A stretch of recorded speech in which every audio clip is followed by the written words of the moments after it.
What is the most dangerous creature in the universe? Here on planet Earth, there are creatures that have hardly evolved since prehistoric eras, like sharks, crocodiles, and snakes, perfect biological killing machines. But then again, the animal kingdom is nothing when compared to the menagerie of creatures contained by the SCP Foundation.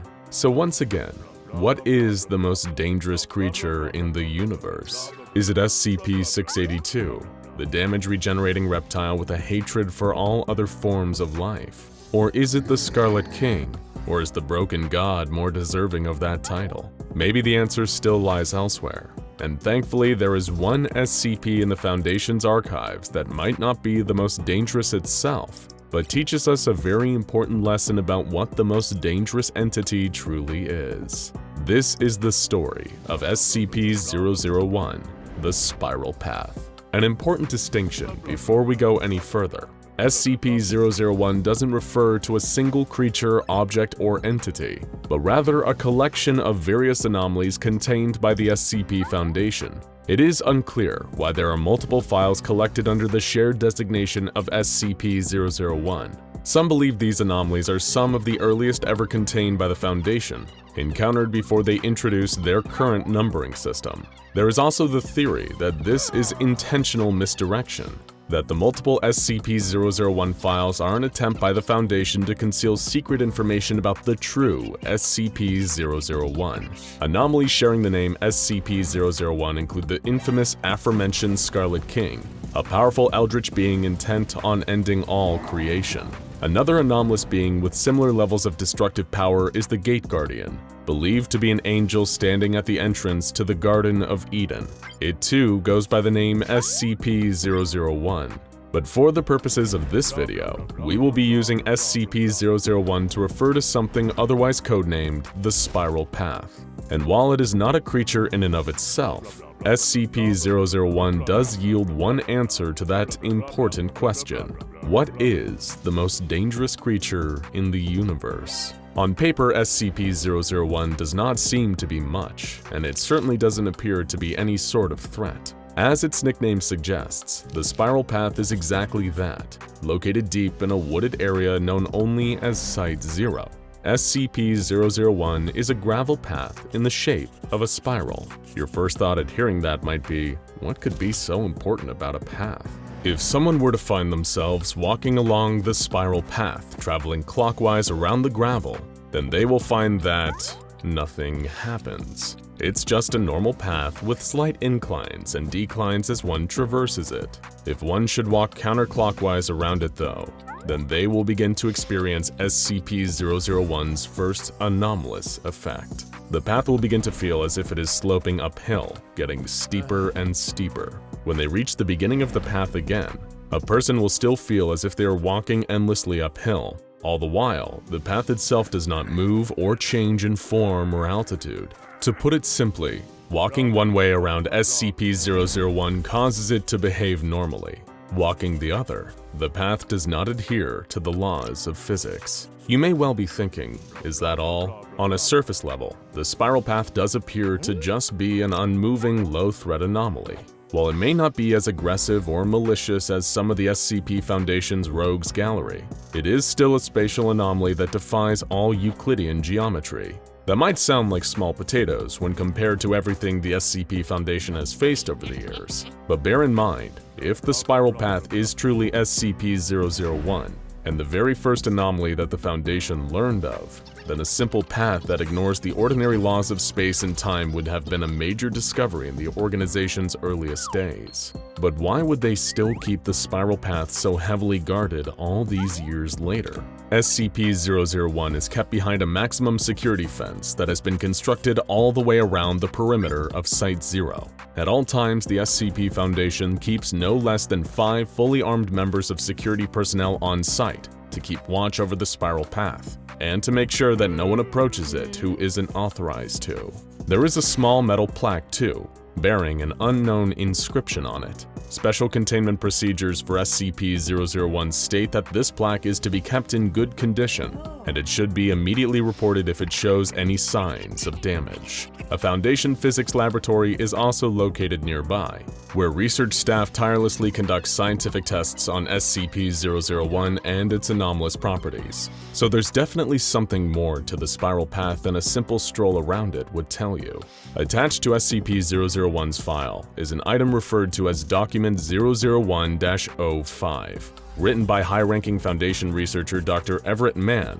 Any prospective or new members of the 05 Council are required to read this document, and from the events it details, learn the truth. Not just about the truth of the spiral path, but the truth about the SCP Foundation itself. Dr. Mann begins this file by explaining to the reader that either he or one of the original founders of the SCP Foundation must have died, and the person reading has been appointed as a successor. Whether his death was caused by an SCP, an operative from another anomalous organization like the Global Occult Coalition, or getting a little close to the flame, Mann states that old age definitely wouldn't be what killed him. He writes, "We took care of that, didn't we?"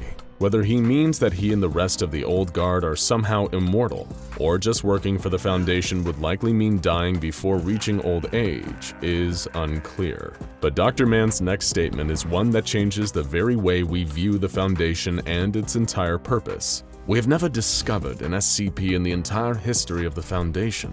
According to Document 001-05, every instance of an anomalous creature, entity, or object is entirely staged." He then goes on to describe Aaron Siegel, a gifted physicist that Dr. Mann regarded very highly.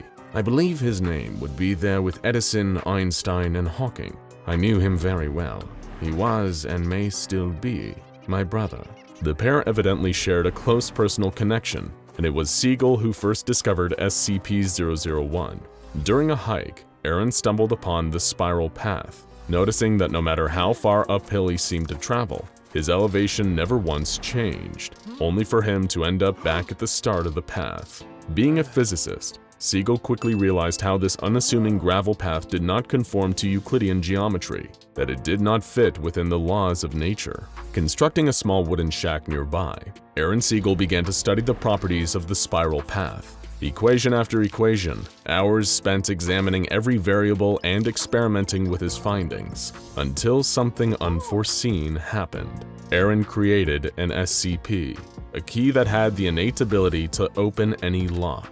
Nowadays, that same key is still in the Foundation's possession, under the designation SCP-005. Slowly, Aaron began to bring others into the fold, trusted colleagues and other scientific minds. Among them was, of course, Dr. Everett Mann, who was still a medical student at Harvard at the time.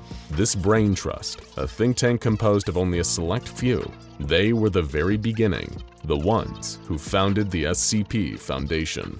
Using their own fortunes and funding from Thomas Carter, the group continued with Siegel's experiments. The scientists had high hopes for what they could achieve, planning to change the world for the better, feeding the hungry, providing shelter to the homeless, curing the sick, and even cheating death itself. In the beginning, this proto-foundation started small. Their goals were noble, but could not realistically be achieved overnight. They tried to make items that would improve life, such as a fountain of youth, a partially sentient Civil War statue, and an extremely bouncy ball. Better known to the Foundation today as SCP-006, SCP-011, and SCP-018 respectively. But then this new Foundation began to grow, with more organization and a secret facility. And with that expansion came emboldened scientists, eager to change the world. The group began working on human test subjects, volunteers, and drifters that soon became SCPs. The spiral path was not just a break in the fabric of reality.